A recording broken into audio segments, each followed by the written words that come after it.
ابراہیم علیہ السلام نے اس طرح بھی بیان فرمایا جب تم گھر میں داخل ہو اس وقت بھی اللہ کا ذکر کرو، اور جب تم گھر سے نکلو تو اس وقت بھی اللہ کا ذکر کرو، اللہ تمہارے گھر والوں کو برکتیں عطا فرمائے گا۔ گھر سے جب نکلتے ہیں تو عمومی طور پر ویسے تو یہ دعا ہے، بسم اللہ توکلت علی اللہ ولا حول ولا قوت الا باللہ، یہ دعا ہے گھر سے نکلنے۔ مطلب اس کا مفہوم یہی ہے کہ میں گھر والوں کو اللہ کے سپرد کرتا ہوں اور اللہ ہی نیکی کی توفیق دیتا ہے۔ نکلے تو گھر والوں کو اللہ کے سپرد کرنا چاہیے۔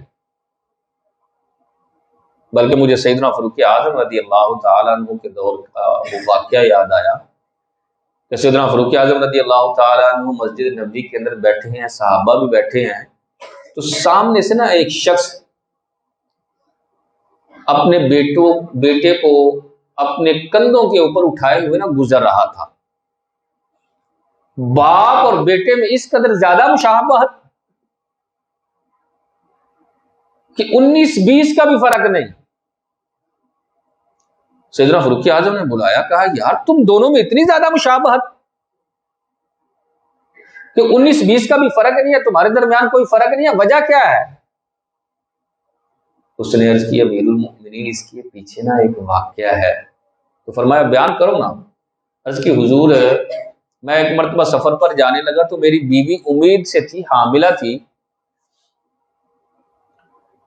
تو مجھ سے کہنے لگی کہ اس کا کیا کروں، یعنی پیٹ کی طرف اشارہ کرتے ہوئے، بچے کی طرف اشارہ کرتے ہوئے، کیا کروں؟ تو میں نے کہا میں اس کو اللہ کے سپرد کرتا ہوں۔ کیوں پریشان ہوتی ہو؟ میں اس کو اللہ کے سپرد کرتا ہوں۔ کہتے میں سفر پر چلا گیا،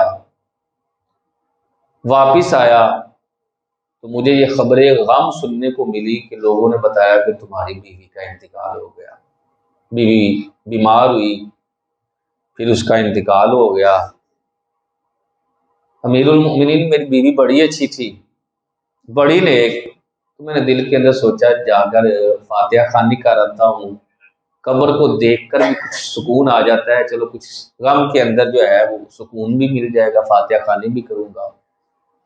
میں اپنی بیوی کی قبر پر گیا، وہاں جا کر فاتحہ خوانی دعا مانگ رہا تھا، ابھی دعا میں ہی مشغول تھا تو میں نے دیکھا کہ قبر سے نا ایک شعلہ نکل کر آسمان کی طرف بلند ہو رہا ہے، شعلہ نکلتا ہے آسمان کی طرف بلند ہو رہا ہے۔ میرے دل میں خیال ہے بیوی تو بڑی نیک تھی، یہ آگ کا شعلہ کیوں نکل رہا ہے؟ وہ بڑی نیک پرہیزگار، اور میں اس سے خوش، اور سونے محبوب کا یہ فرمان ہے کہ جس عورت کا اس حال میں انتقال ہو کہ اس کا شوہر اس سے راضی ہو تو اللہ اس کو جنت عطا فرماتا ہے۔ میں اس سے راضی تو عذاب کا کوئی سمجھ نہیں آتا۔ میں نے اس کی قبر جو ہے نا وہ کھودنی شروع کر دی، قبر کی کھدائی کی، تو جب میں نے اوپر جو سیل ڈلی تھی وہ پیچھے کی تو دیکھ کر حیران کہ اس کا سارا جسم خشک ہو چکا ہے، چھاتی ہری ہے، اور میرا یہ بچہ قبر میں کھیل رہا ہے۔ اللہ، میں بڑا حیران ہوا۔ میں بچے کو آگے بڑھ کے پکڑا تو غیب سے ایک آواز آئی، یہ بچہ تم نے ہمارے سپرد کیا تھا، لے لو، اگر بیوی ہمارے سپرد کر کے جاتے تو اس کو بھی آج تم زندہ ہی گویا کہ وہ تمہیں ملتی۔ گھر سے نکلے میں تمہیں اللہ کے سپرد کرتا ہوں۔ ہمارے ہاں اب یہ جو اسلامی کلمات پہلے مائیں بولتی تھیں یا باپ وغیرہ بولتے تھے، یار تینوں اللہ دے سپرد کیتا، اب نہیں بولے جاتے یہ کلمات۔ ان کلمات میں بڑا حسن ہے، نبی کریم صلی اللہ تعالی علیہ وسلم کی تعلیم ہے، گویا اسلام کا یہ شعار اور حسن تھا اور تعلیم تھی کہ اس طرح کہنا چاہیے کہ اللہ کے سپرد کرتا ہوں۔ فرمایا جب گھر سے نکلو تو گھر والوں کو اللہ کے سپرد کرو، گھر میں داخل ہو تو اللہ کا ذکر کرتے ہوئے داخل ہونا چاہیے، بسم اللہ الرحمن الرحیم پڑھ کر داخل ہوں۔